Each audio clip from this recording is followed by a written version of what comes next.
गरीबी में यह 4 गलतियां कभी मत करना। पहला, उधार जितना कम हो सके उतना कम लेना, क्योंकि गरीबी की शुरुआत उधार लेने देने से ही होती है। दूसरा, अपने पैसे को इमरजेंसी के लिए बचा कर रखो, फालतू के फिजूल खर्च मत करो। तीसरा, दिखावे के चक्कर में मत पड़ो। चौथा, लोगों की नकल करना बंद करो। अगर किसी के पास आईफोन है तो तुम भी आईफोन के पीछे मत पड़ो। और हाँ, फालतू की वीडियो देखने से अच्छा है हमें फॉलो कर लो दोस्त, जिंदगी में बहुत आगे। मोबाइल नंबर यूज कर रहे हो तो ये आपके बारे में 5 बातें बताता है। नंबर 1, आप क्रेडिट कार्ड डिफॉल्ट नहीं हो। नंबर 2, आप पर कोई लीगल केस नहीं हुआ है। नंबर 3, आप अपने पार्टनर के प्रति लॉयल हो। नंबर 4, आप एक जिम्मेदार और बहुत स्टेबल इंसान हो। नंबर 5, आपके पास पैसा है इसे रिचार्ज करवाने के लिए, इसीलिए ये नंबर अभी तक चल रहा है। और आपका नंबर कितने साल पुराना है हमें कमेंट में कि तुम क्या करते हो। सबको यही दिखाओ कि तुम्हें तो कुछ आता ही नहीं, तुम्हारी लाइफ का तो कोई एम ही नहीं है। जो भी करो चुपचाप करो, दिखावा के चक्कर में मत पड़ो। ऐसा करने से ना तुम्हें कोई टारगेट करेगा, ना किसी को कोई जलन होगी, और ना ही कोई तुम्हारे डाउनफॉल की प्रार्थना करेगा, और तुम बस आगे बढ़ते चले जाओगे। और ऐसे ही लाइफ में बढ़ने के लिए तुम मुझे अपना दोस्त बना लो। मैं तुम्हें जिंदगी में बहुत आगे ऐसा दिखा रहा है ना कि प्यार तो है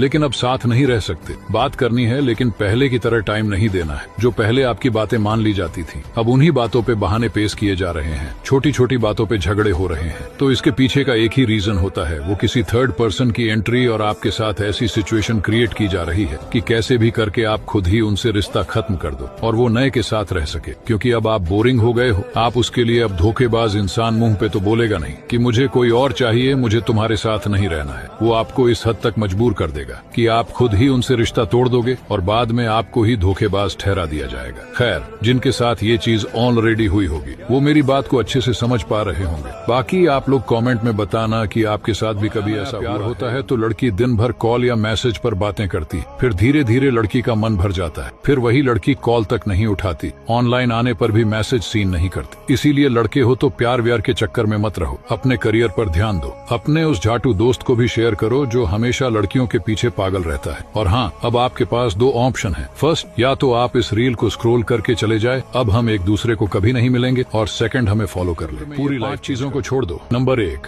इस उम्र में कभी नशा मत करना। नंबर 2, लड़कियों के लिए पागल मत बनो। नंबर 3, कभी पैसे उधार लेकर मत जीना। नंबर 4, कभी भी दिखावे के चक्कर में मत पड़ना। नंबर 5, फालतू की रील्स देखने से अच्छा है कि मुझे फॉलो कर लो, लाइफ में बहुत आगे। मार खाने के बाद कौन कौन सोचता था कि घर से भाग जाऊंगा और बहुत बड़ा आदमी बन के लौटूंगा। इतना बड़ा टावर होने के बाद भी जियो का नेटवर्क क्यों नहीं आता है? अरे वो देखो, मोटा आयरन मैन। अबे अंबानी हूँ मैं बहन के भाई, यहाँ जियो का टावर लगाने आया हूँ। जॉर्विस, और क्या काम है हमें आज? सर, आज आपकी टीम मुंबई इंडियंस और चेन्नई का मैच है और चेन्नई के जीतने के परसेंटेज 99% है। अच्छा, और मेरी टीम के परसेंटेज? सर आप थोड़े से रहने दो, कैलकुलेट कर लिया 10%। तो आप क्या करें जॉर्विस? सर हमारे ऊपर से चेन्नई का प्लेन जा रहा है, आप कहे तो। में कोई ऐसी लड़की नहीं है जिसका कोई बॉयफ्रेंड ना हो, क्योंकि जिस लड़की के फोन में नेट है वो कहीं ना कहीं सेट है। यकीन मानो मेरे दोस्त। फ्लाइट में पायलट ने अनाउंस किया, हम आधे घंटे में लैंड करने वाले हैं। फिर वो माइक बंद करना भूल गया और दूसरे पायलट से बोला, अब तो बस एक गरम चाय पीऊंगा, फिर एक एयर होस्टेस की पप्पी लूंगा। एयर होस्टेस ये सुनकर माइक बंद करने के लिए भागी, मगर एक बच्चे के पैरों में फंसकर गिर गई। बच्चा बोला, तुझे बड़ी जल्दी है, सुना नहीं वो पहले जुआ खेल रहे थे। तभी अचानक पुलिस का छापा पड़ गया। सब भागने लगे, लेकिन एक जुआरी दौड़कर सीधा पुलिस की गाड़ी में जा बैठा। पुलिस वाले हैरान होकर बोले, तू खुद ही क्यों बैठ गया? जुआरी बोला, पिछली बार भी पकड़ा गया था, तब सीट नहीं मिली थी, खड़े होकर जाना पड़ा था, इस बार आराम से बैठकर जाऊंगा। लड़कियां ब्लूटूथ की तरह होती हैं मेरे दोस्त, पास रहो तो कनेक्ट और दूर रहो तो सर्चिंग फॉर न्यू डिवाइस। इसीलिए तू बस पैसा कमाने पे ध्यान दे। किसी रिश्ते को बचाए रखने के लिए कई मौके देता है, लेकिन जब वो समझ जाता है कि सामने वाला इंसान नहीं सुधर सकता, तो वो अपने मन से उस रिश्ते को हमेशा के लिए तुक मत देना, कभी उनका अपमान मत करना, चाहे तुम कितने भी गुस्से में क्यों ना हो। कभी उन्हें अकेला मत छोड़ना, क्योंकि वही हैं जिन्होंने तुम्हें तब भी प्यार किया जब तुम इस दुनिया में आए भी नहीं थे। साल की कीमत तुम उनसे पूछो जो एग्जाम में फेल हुआ हो। 1 महीने की कीमत उनसे पूछो जिन्हें पिछले महीने की सैलरी न मिली हो। 1 हफ्ते की कीमत उनसे पूछो जो पूरा हफ्ता अस्पताल में एडमिट रहा हो। 1 दिन की कीमत उनसे पूछो जो सारा दिन भूखा रहा हो। 1 घंटे की कीमत उनसे पूछो जिन्होंने किसी का इंतजार किया हो। 1 मिनट की कीमत उनसे पूछो जिनकी ट्रेन छूट गई हो। 1 सेकंड की कीमत उनसे पूछो जो मरते मरते बचा हो। इसीलिए इस दुनिया में सबसे कीमती चीज है समय, जिसे तुम कभी भी खरीद नहीं सकते। किसी से कोई उम्मीद मत रखो कि कोई आपका साथ देगा। सब यहाँ मतलब के लिए होता है, सब मतलब ही है भाई। किसी पे भरोसा मत करो। अब अकेले रहो, जो कर रहे हो अकेले करो। किसी से उम्मीद मत रखो कि कोई आपका आके साथ देगा। बचपन से एक सपना था कि कोई ऐसा मिले जिसकी खातिर पूरी दुनिया भूल जाऊं। फिर मुझे मोबाइल मिल गया। बातें माँ से कभी मत कहना। अगर तुम्हारी जिंदगी में माँ है तो खुद को दुनिया का सबसे खुशनसीब इंसान समझो। लेकिन अगर तुमने उनसे कभी ये 4 बातें कह दी तो तुमसे बड़ा गुनहगार कोई नहीं होगा। नंबर 1, आपने किया ही क्या है हमारे लिए। जिस माँ ने अपनी नींदें, अपने सपने, अपनी पूरी जिंदगी तुम्हारे नाम कर दी, उसे ये कहना जैसे सूरज से कहना कि तू रोशनी नहीं देता। ये शब्द नहीं, खंजर होते हैं, माँ के दिल में उतर जाते हैं। नंबर 2, आपको कुछ नहीं आता। वो माँ जिसने तुझे चलना सिखाया, बोलना सिखाया, गिरने पर उठाया। वो माँ भले ही मोबाइल चलाना न जानती हो, पर तेरा हर दर्द बिना बोले समझ लेती है। उसका ज्ञान किताबों से नहीं, जिंदगी से आता है। नंबर 3, आप हमेशा टोकती रहती हो। टोकना नहीं होता बेटा, वो तो उसकी ममता होती है, उसकी फिक्र होती है, ताकि तू गलत राह पे ना चला जाए। नंबर 4, मेरी लाइफ में दखल मत दो। जिस औरत ने तुझे 9 महीने अपने अंदर रखा, तेरी हर सांस में उसका हिस्सा है। वो तुम्हारी जिंदगी में नहीं, तुम्हारी जिंदगी ही हो। जिस दिन माँ नहीं रहेगी ना, उसी दिन समझ आएगा कि दुनिया में सबसे सच्चा प्यार किसका था। माँ सिर्फ एक रिश्ता नहीं, वो खुदा का सबसे 20 रुपए हसीन। में आने वाला दुनिया का सबसे पावरफुल गम। ये इतना पावरफुल होता है कि आप इससे कुछ भी चिपका सकते हैं, जैसे टूटी हुई चप्पल, मेटल या प्लास्टिक के किसी भी चीज को जोड़ सकते हैं और जुड़ने के बाद बिल्कुल नहीं टूटता। इसे ऑर्डर करने का लिंक स्कूल मैंने में आग लग गई। स्कूल की छुट्टी हो गई। सब बच्चे स्कूल से घर खुशी खुशी जा रहे थे। खुश इसलिए कि स्कूल में आग लग गई, अब स्कूल में नहीं आना पड़ेगा। लेकिन एक बच्चा बड़ा दुखी होकर स्कूल से जा रहा था। टीचर ने उसको देखा, उसे अपने पास बुलाया और पूछा, बेटा सब बच्चे तो इतने खुश हैं, लेकिन तुम दुखी क्यों हो? लड़का जो बोला सुनने से पहले अगर आप 3 सेकंड में वीडियो को लाइक और चैनल को सब्सक्राइब करते हो तो आप लोगों को कल रास्ते पर 5000 रुपए मिलेगा। 3, 2, 1, go! तो अब सुनो लड़का ने क्या बोला। लड़का बोला, आग से स्कूल ही तो जला है, मास्टर तो सारे बच गए, कल पार्क में बिठाकर पढ़ाने लगेंगे। हमसे अच्छे तो बच्चे होते हैं, बेचारे मार खाने के बाद भी सामने वाले को जलाने के लिए बोलते हैं। मुझे लगा ही नहीं।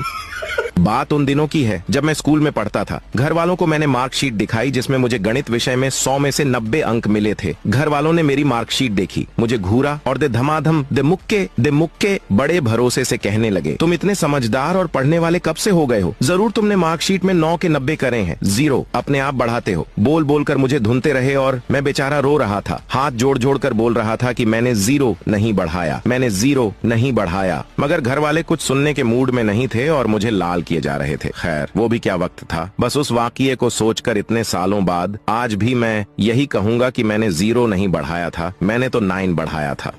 12 साल बाद वो जेल से छूटा मैले कुचैले कपड़ों में बहुत थका हुआ घर पहुंचा। घर पहुंचते ही बीबी चिल्लाई, कहाँ घूम रहे थे इतनी देर? आपकी रिहाई तो 2 घंटे पहले ही हो गई थी ना। वो आदमी वापस जेल चला गया। रहने वाले एक बाप ने जेल में बंद अपने बेटे को पत्र लिखा, बेटा मुझे खेतों में आलू बोने हैं, लेकिन मैं बुढ़ा हो गया हूँ, इसलिए खेतों में खुदाई नहीं कर पा रहा हूँ। काश कि तू यहाँ होता तो हम मिलकर आलू बो देते। अब मुझे अकेले ही पूरा खेत खोदना पड़ेगा। बेटे ने वापस पत्र लिखा, बापू तू पागल हो गया है क्या? तू खेत मत खोदना, वहाँ मैंने हथियार छुपा रखे हैं। अगर तूने खेत खोद दिए तो मैं बर्बाद हो जाऊंगा। लेटर भेजते ही दूसरे दिन कई पुलिस वाले उस किसान के खेत पर गए और हथियार ढूंढने के लिए पूरा खेत खोद डाला, लेकिन वहाँ उन्हें एक भी हथियार नहीं मिला। फिर बेटे ने वापस पत्र लिखा, बापू अब तू खेत में आलू बो देना, मैं जेल से तेरी इतनी ही मदद कर सकता हूँ। भाई उत्तर प्रदेश का हूँ, सेवा बाप की नहीं करूँगा तो कैसे चलेगा? क्या कमाल का था।